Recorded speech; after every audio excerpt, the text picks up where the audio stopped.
ફરી એકવાર હોસ્ટેલમાં ફૂડ પોઈઝનિંગની ઘટના બની છે। મહીસાગરના લુણાવાડામાં મચી દોડધામ। મહીસાગર જિલ્લામાં લુણાવાડાની બક્ષીપંચ કુમાર છાત્રાલયમાં ફૂડ પોઈઝનિંગની ઘટના ઘટી હતી। ખીચડી ખાધા બાદ 6 વિદ્યાર્થીઓએ પેટમાં દુખાવાની ફરિયાદ કરી હતી, જે બાદ તમામ બાળકોને લુણાવાડાની જનરલ હોસ્પિટલમાં ખસેડાયા હતા। જો કે સમયસર સારવાર મળતા તમામ વિદ્યાર્થીઓની સ્થિતિ સુધરી। આ થવાનું પાછળનું કારણ ફૂડ પોઈઝનિંગ હોઈ શકે, વોટર કોન્ટામિનેશન કે ફૂડ કોન્ટામિનેશન હોઈ શકે।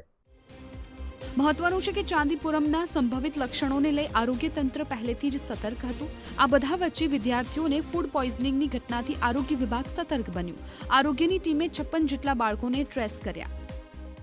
અમારા એમ કે 33 જેટલી સ્કૂલો છે અને સામે અંદાજિત 40 જેટલા ડોક્ટર્સ અને પેરામેડિકલ સ્ટાફ તેઓનું દરેક હાજર બાળકનું 1 બાય 1 એનું મેડિકલ ચેકઅપ કરશે।